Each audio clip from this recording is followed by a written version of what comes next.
9, 12, 10, 28, 2, 23.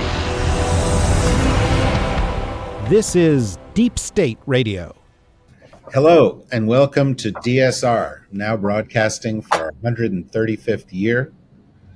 And it reminds me of the old days, guys. Remember early on when we said the Whig Party is dead and it's time for something new in American politics to replace the Whigs?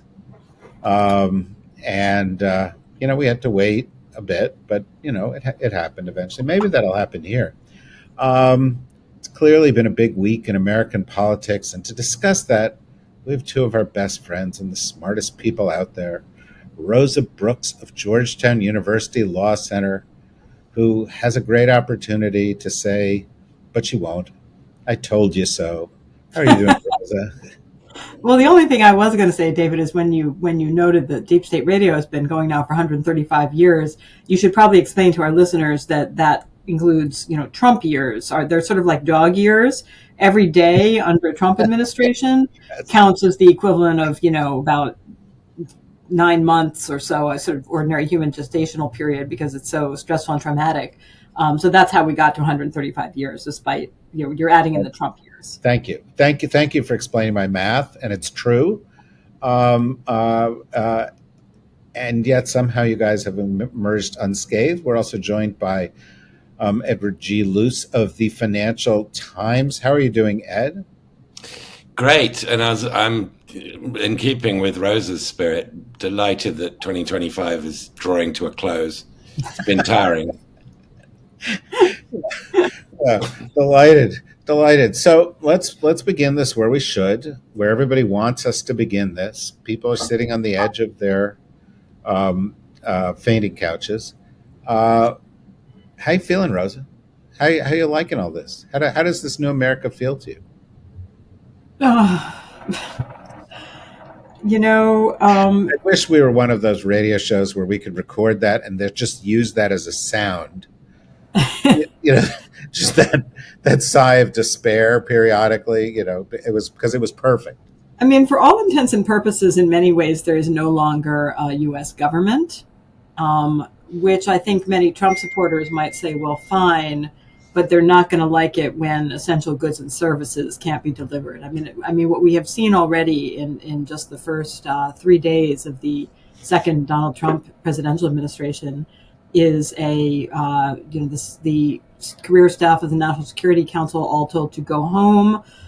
We're seeing senior military personnel who are being asked who they voted for, which appears to be a precursor to ideological purges. And one of them got canned, right? The head of a whole service. The Coast Guard has been canned already, apparently, because she made a really major strategic mistake, which was being female. We have had federal employees told that they will face adverse consequences if they fail to report any colleagues who's kind of like a secret stealth DEI person who might have, had their office renamed. So they'd be encouraged to rat each other out or face consequences if they fail to rat each other out, et cetera. We're seeing senior career people being reassigned or demoted, et cetera. And we're dealing right now with another executive order. I mean, just to name yet another that affects foreign policy. An executive order bars new obligations or disbursements from the federal foreign assistance money, which means that USAID is in chaos, the State Department is in chaos. Literally, billions of dollars of funding is now uncertain. And so, across the board, the effect of all these various actions are that people who know how to make the federal government function are being fired or terrorized or reassigned to branch offices in Juneau or demoted. Money is being frozen. Everything under the sun is now being litigated, and it's just going to be paralyzing for government operations. And again, I think there's some Trump voters who might say, well, good, I never liked that whole federal government anyway. but it is not going to take long for this to hit people right smack in their wallets as essential services can't be delivered. Ed, as usual, because we've all been doing this for 134 years, Rosa is describing it with an optimistic and positive perspective. She hasn't mentioned that they canceled federal civil rights contracting laws dating to the 60s. She hasn't mentioned that they've just wiped the part of the White House site that has to do with ethics disclosures, and there's no more ethics disclosures. She hasn't mentioned that they shut down all the funding to the infrastructure projects, which means there's going to be a nation of half-built bridges, literally a country of bridges to nowhere. At that, she hasn't mentioned that he took one of the worst singers that I've ever heard in my life and made him the American musical ambassador. That's really, talk about adding insult to injury. Yeah, no, that was pretty bad news. And taking John Voight and making him the ambassador to the New Hollywood. There's more to it than Rose is talking about. She's just sugarcoating it, Ed. So how does that make you feel? Rosa is the Dr. Pangloss of our time. Yeah. This is just sort of happy, clappy, everything will always be okay, stop worrying. So let me give you the glass half empty version. You didn't mention Mel Gibson. Everybody step away from sharp implements and make sure you've got somebody you can call. Okay, Mel Gibson. Oh, yeah, he was one of the ambassadors to Hollywood, yeah. A lovely guy, beloved of all. The only real shock this week is everything both you and Rosa have laid out, is correct, and so much more. The only real shock this week has been the pleasant surprise of Trump, twice now, laying down the law, apparently with Putin. I think for the wrong reasons, for reasons of vanity, because Putin doesn't want to come to the table, and Trump's the guy who brings you the deal, and so he wants to get Putin to come to the table. Wait a minute, wasn't the deal done in 24 hours? I was told there would be a deal within 24 hours. It's now 100 days, according to retired General Kellogg, who is his envoy on this on Ukraine, Russia. But I was sort of at least for the wrong things can happen. The right things can happen for the wrong reasons, accidentally every now and then. But the overall picture is of MAGA everywhere, at all times, at all levels. And we're only, as we speak, 72 hours into this administration. This is going to be an extraordinary endurance test just to get through the first week, which is 2026 on Rosa's calendar. And then, into the first 100 days, which seems like futurology at this point. He thrives on perceptions of chaos. He believes that power in Dr. Strangelovian fashion flows from being unpredictable. And in some respects, he might not be wrong about that. When people fear the worst, that can get them to make concessions they might not otherwise have made. And his entire management philosophy, and this dates back to his early years with his real estate company, is to have people who work for him at each other's throats. So there will be some guiltily quite happy journalists around, because the leaks are going to be coming fast and thick. They already are. And then, of course, there's these sort of outsized personalities. So I know Brian Hook, who was his Iran envoy, Trump's Iran envoy in the first term. Brian Hook was fired at midnight on day one, and by post with the classic "you're fired." And Vivek Ramaswamy, co-head of Doge with Musk, was out at the end of the next day, of the end of, I guess, day one or day two, depending on how you define it. There's going to be so much more of this. And I think we should build in a lot of incompetence and banana skins into the really sort of menacing edged stuff that is going on. It's going to be a funny mixture. Okay. Rosa. I think, by the way, I just wanted to say one thing about the efforts to purge the federal civil service of those Trump perceives as ideologically disloyal. Completely, even if you leave aside the ethics of that, the appropriateness of that, and indeed the legality of that, it's just a really dumb idea. And I think one parallel would be the U.S. effort, the de-Baathification in Iraq in 2003, where the U.S. dominated coalition provisional authority, the CPA in Iraq, after the U.S.-led invasion, announced that Baathists, those who had been part of Saddam Hussein's political party, would be banned from, would be dismissed from any government position and prohibited from becoming part of any government position. And the intention, of course, was to say, hey, people who've been part of a brutal and abusive regime should not be part of Iraq's new democratic government. The impact was both to spur on the insurgency, but also it meant that essentially Iraq's government institutions stopped functioning because together with the worst of the worst, who obviously you do not want remaining in your government, it just meant that nobody knew how to turn the lights on anymore, and it was devastating for the country, and I think was widely regarded as a really misguided policy. And I think we're going to see this bounce back on the new Trump administration in similar ways, that you get rid of all of your civil servants. It's nothing to do with any kind of sinister deep state. You lose all the people who can actually figure out how to work the levers of the federal government, and you throw everything into chaos. By the way, that's an excellent analogy. It would make an excellent column. If you're still writing columns, you should write it. If you're not writing columns, Ed, you should steal the idea and you should write the De-Baathification of America column. If Ed doesn't do it, I will do it. And if none of us do it, we can call this podcast, Will the De-Baathification of America Work as Well as It Did in Iraq? But it's a really good point. But Ed, you may recall. I relinquish this column to either or both of you. Well, I'm going to leave it to Ed. But Ed, you may recall back in the olden days, with the first Trump administration, typically the way the conversation would go in our podcast is I would go, okay, Rosa, this happened and this happened and this happened. Is this a constitutional crisis? And Rosa would go, no, not yet. It's not a constitutional crisis yet, because the people haven't stormed the Capitol and murdered people. And that, now, by the way, that happened, and apparently it worked out. They won. They're now heroes. They're going to be invited to the White House. They're all out of jail. It's great. So that actually worked. She was right. That wasn't a constitutional crisis. It was an improvement.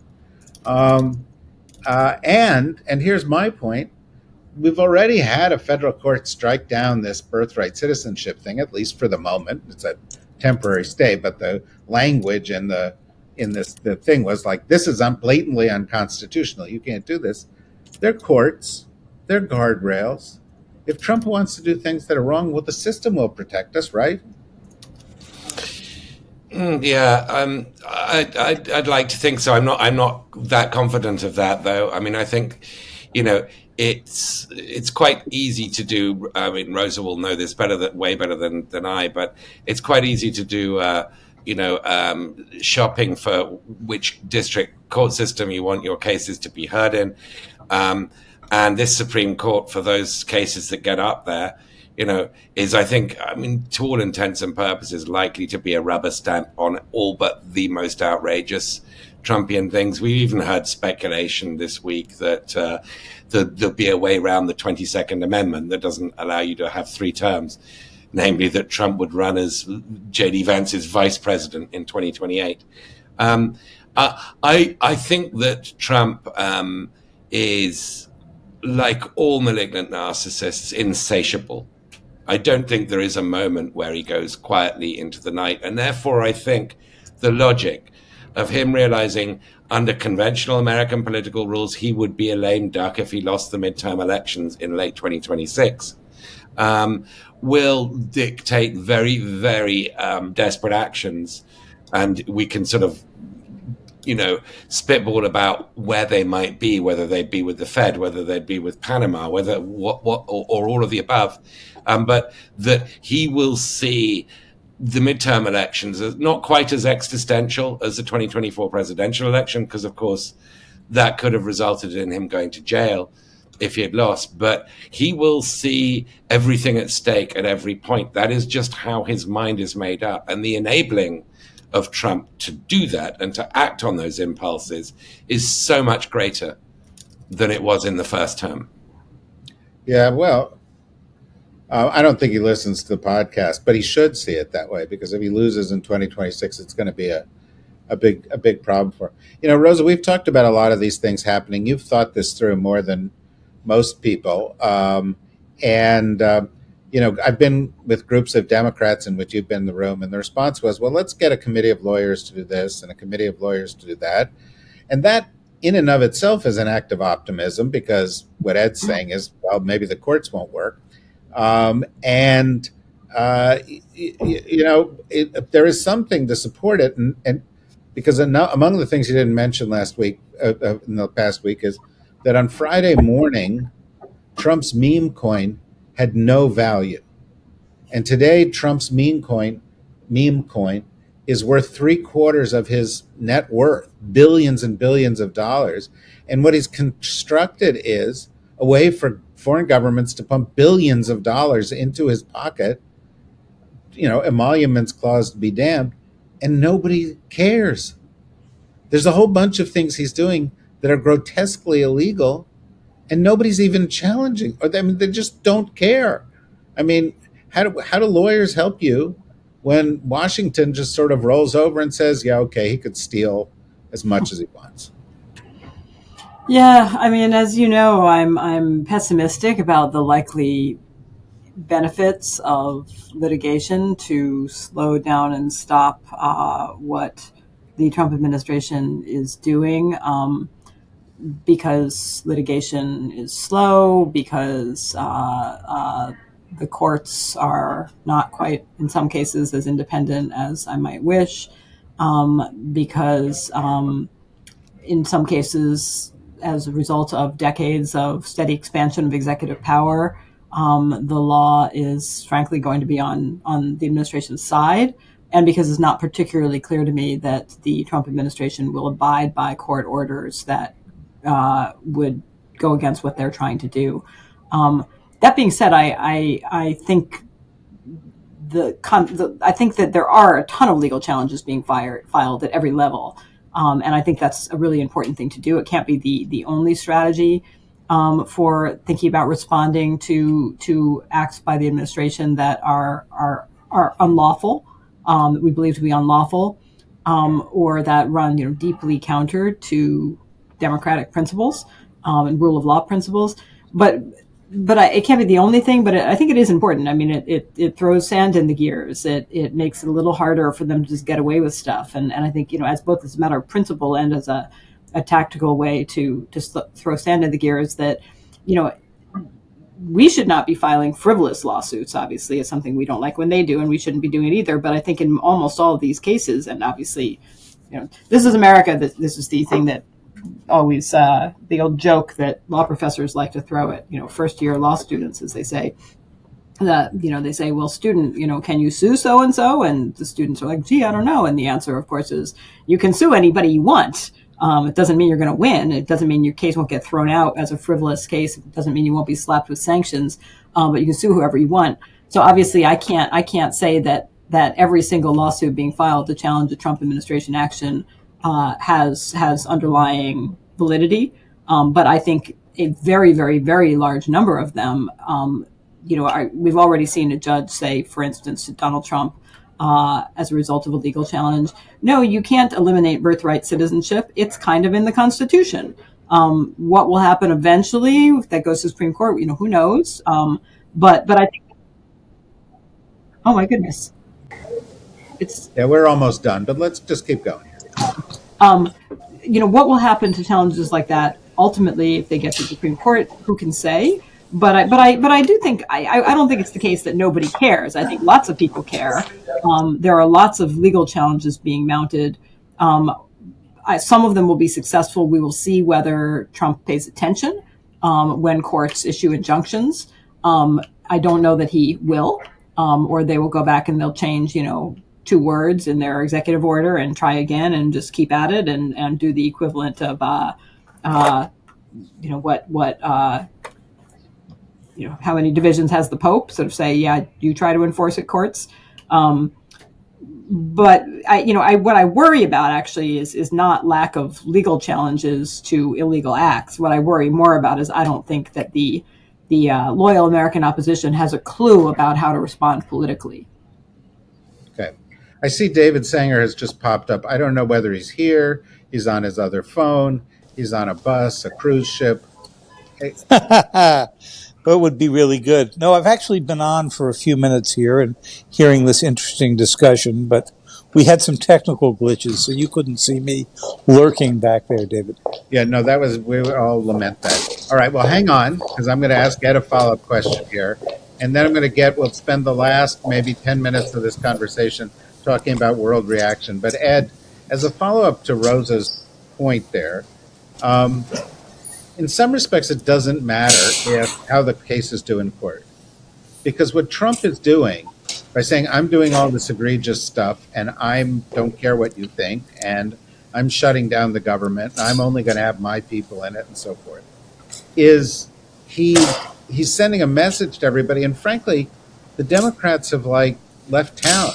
We just did a whole sort of other podcast on this. The people are quiet as church mice. He's sort of bullying America with these things, whether they work or not. And there is this kind of sense of that it may actually be kind of a Lyndon Johnson-esque ×2, leadership tactic, which is, I'm going to be tough and, screw you. What do you think of that?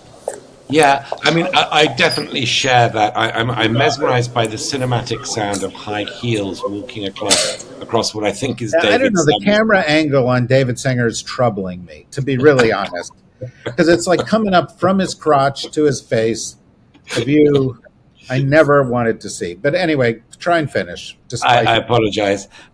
Here is one instance, although I agree fully that the Democrats are in disarray, they lack a Nancy Pelosi. And we're not hearing them really. I mean, they're not breaking through this complex technological media environment of which Trump and Musk are masters. But here, I think I'm sort of prepared to be patient for a while. I think giving Trump enough rope, just giving him the space to dominate and fail within his own narrative, and then to point it out. And to sort of hone what their stance would be is I think, wise. There is, we're only 72 hours into this administration. And I think we can all agree that this kind of velocity is not going to flag. It's going to keep up like this. And there is going to be more than enough opportunity for the Democrats to hone a strategy which is extremely difficult in a non-parliamentary system. There is no leader of the opposition. And at moments like this, when the system now is so parliamentary in terms of the discipline of voting, partisan voting habits, I really, really do feel it would be a blessing if we could somehow innovate a leader of the opposition. Well, yeah, it'd be good if we had an opposition. That's a point I totally accept here, by the way. Maybe John Fetterman? No, probably not John Fetterman. Anyway, all right. So let's talk for 8 to 10 minutes here about the world's reaction to all of this. And David has come in just in time for that discussion. I want to pick up on something, David. There are a bunch of places I could start. I'll ask each one of you a different question, and then you can all muddle them together and answer whatever you want. But let me start with this question for you, David. Trump's foreign policy looks to me like it's going to be better than Biden's in some respects. It's going to work better. He's probably going to get more progress in the Middle East than Biden did. He's got some better relationships. He's had his first call with Mohammed bin Salman, and Mohammed bin Salman has promised $600 billion in trade and investment to the U.S. And you may say, well, that's very transactional. Well, he's transactional, and the rest of the world, a lot of people in the world are willing to work with him. The Chinese, they're like, yeah, he's talking tough, but we'll be able to cut a deal. Look what he did with TikTok. It may be, we may be able to get more nuance with Trump than we got with Biden. I was talking to a very senior Democrat on the Hill, and he was like, Trump wants the Europeans to give a lot more money to NATO, and that worked the last time. Maybe it'll work again this time. It's good to be tough sometimes with our partners. Maybe, Trump foreign policy. I mean, it's not good if you're Mike Pompeo and you're John Bolton. You just had your details pulled. But there may be some upside to Trump foreign policy, right? So there could be. First, if you had your details pulled, you're not sure you want to have it announced to the Iranians quite the way it was. It's almost seemed like an invitation. So I think there are two big elements of this, David. The first is the velocity of what he is doing. He has talked so much, said so much over the past 72 hours since he came in, that it was a reminder of the silence of the last year of the Biden administration. During that first evening when he came into the Oval Office and he started signing things on Monday night, he talked to reporters about more and more things than we'd probably seen in a year or two in the Oval Office under Biden. It was just a very different way. You could tell that Trump was enjoying the fact that he was back at the center of attention, that he had all these reporters hanging on his every word and so forth. But there was a value to him in actually communicating to the country. And it was Biden's mistake, I think huge mistake, to wall himself off. Now, maybe others were walling him off for reasons of health and so forth, but the contrast was obvious. The second piece of this is then, if velocity is the first, is that Trump has unabashedly walked away even more than he did in his first term from any discussion of international organizations, working with allies, doing something through the UN or through NATO or through anyone. It's all, what deal are you going to do with me? Canada doesn't like the tariffs? Well, become a 51st state. Panama doesn't like the idea of turning over the canal? Well, I'm going to send you my Secretary of State next week. One of his first stops is going to be Panama. And if you don't like that deal, we'll make life miserable for you until you do. So there's a very much I'm going to make you an offer you can't refuse element to this. And in some areas, I think you're exactly right. He's going to get some progress because he's going to bully people into doing things. It, at times, will probably be beneficial to the United States. What it'll come to the cost of is what we've built in the intangibles of alliances and others willing to work together. So, Rosa, as you know, for the past 134 years, you've been our mathematics correspondent. And so I want to present you with a little math thing that popped up today. I saw it actually came from David's colleague, Peter Baker, because Trump has reiterated this point that he made prior to taking office, that he thinks NATO allies should spend 5% of their budgets on defense. Now, I pointed out we spend only 3.5% of our budget on defense. And Peter Baker in his little column pointed out, or his little tweet, or skeet, or whatever it was. Call Peter's tweet little. It's his, well, okay. In his manly, or in the words of the New York Times, muscular. Skeet. He pointed out that this would mean if the U.S. lived up to this, that we would have to increase our $900 billion defense budget by $567 billion or something to that effect. Do you think, since you want a strong American defense, spending another $600 billion in defense is a good idea for America? No, I think we should spend all that money eliminating wokeness from the military because that's a much better use of federal funds. It's a very straightforward question, David. It's going to cost a lot to shut down all those trans battalions we have. I know. If only we hadn't switched entirely to a trans military, it would be very difficult to undo. No, they're anti-trans everywhere. By the way, they've changed the name of the Department of Transportation to just the Department of Portation.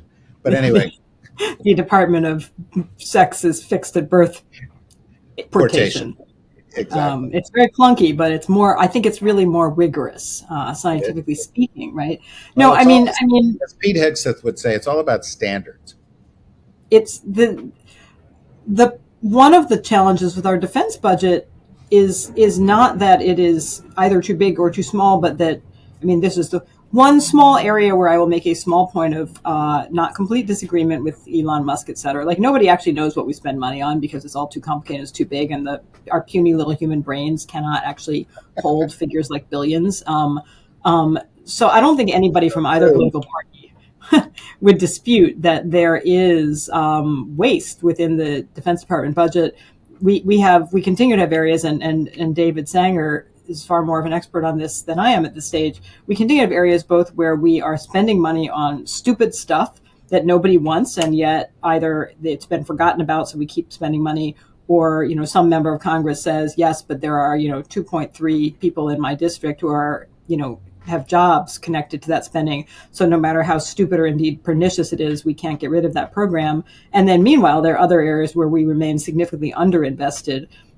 But the idea of just, I actually think Trump would be perfectly happy to throw more money at the Defense Department if he can first, make a spectacle out of a few poor individuals who made the mistake of being born female or being born black or having decided that they're trans. More fools they. Once he gets done doing that, I think he would be happy to shower the Defense Department with more money to no particular effect if it's not spent on useful things. Thank you.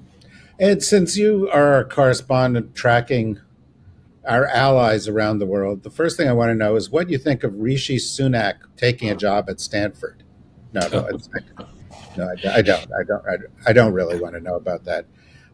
It creates too many opportunities for jokes about reducing their stature. But the reaction of most allies, and we don't know all of them because, for example, the British don't have a government at the moment, but most of them has been kind of, okay, we dealt with this before, we're going to deal with it again. Except for the Danish guy who stood up and said, fuck you. But other than him, it's been pretty much like, yeah, okay, we'll figure out a way to deal with this. That's kind of the way everybody's dealing with it. The way the whole world, most Americans, it's kind of like, well, we'll figure out a way to deal with this. Do you think do you agree? And do you think that's a good approach? I agree that is the approach. The sort of what's called bringing fruits to the volcano so that it doesn't erupt. There's correlation with no proof of causation because he remains unpredictable. The alternative scenario is that all these feckless, spineless, weak-willed, frightened of their own shadows, liberal democratic governments, and that really is redolent of the 1930s, suddenly develop a sense of solidarity with Denmark, for example, and say, no, hold on a minute. We have an organization here called NATO, which we keep telling ourselves and the rest of the world is the most successful military alliance in the history of the world. And we have its largest member trying to carve out the sovereignty of one of its smallest members. Maybe we can just very quietly and politely speak out in support of that small member and point out. I think there is more evidence that Trump responds to strength and conviction than he does to sycophancy, because the sycophants eventually get treated with contempt. Fat chance that's happening, Ed, right? I mean, how many of you seen stand up for the defense of Greenland? And, I realize that David's going to devote a separate podcast to how to defend Greenland against it's so U.S. military. Because you've specialized in these areas, and I was going to go to you with the question, are we going to nuke? Or is it nook? Nook? How do you pronounce it? Is it Nook? The city in... I believe it's nuclear. But David, this is the last question. We're running out of time. You showed up late. That's great to see you. And 80% of the shot is your necktie, which is Trumpian in and of itself. But here's my question. Normally, like we talk about foreign policy in this podcast all the time, Normally, if a president of the United States stood up and said in his inaugural address, we are taking back the Panama Canal, and territorial expansion is one of the goals of this government, that would have everybody like freaking out. Destiny. It's Manifest Destiny 2.0, but I haven't seen a lot of people freaking out. Shouldn't we be freaking out about that? Or I mean, you're very calm and please talk some sense into me. Well, I think the main reason that you haven't heard much of that, David, is that you're so used to it from Donald Trump. You may recall that, what was it, 2-3 weeks ago, it seems like an era ago, back in Mar-a-Lago, I asked him whether or not he would rule out military force to take the Panama Canal or That's Greenland. That's where he got the idea. Well, I asked him that, and he said, no, I would never rule that out. Now, later on, there were some people in Trump world who said, well, of course, he had to answer the question that way, because not to answer it that way would be not showing strength. And he needed to show strength. Well, I think it would be an acceptable answer to probably say, we don't usually use military force against our NATO allies. You're such a sensible guy, but I feel obligated to point out to our audience that Donald Trump had never heard of America First until David Sanger introduced the idea to him. And he had never thought of using force against our allies until I'm beginning to think that David is the puppet master. He is the puppet master. Yes. David is pulling the strings. Trump is just his marionette. That's exactly. Everybody blames Maggie Haberman. And now you've figured the whole thing out, God, and told everyone too. Yeah. Well, we can tell our listeners not to tell anybody. Because he knew it all along. Yep. All right. Well, look, guys, this has been really illuminating. I have a big bottle here that I will just empty up. It's actually water. But we will obviously have plenty to talk about in the weeks to come. Do what you can for your mental health. Take care of those close to you. Don't overreact to any day's news. A lot of it's nonsense. And see you again next week. And thank you, everybody, for joining us. And we'll see you again next week. Also, thank you, David. Thank you, Ed.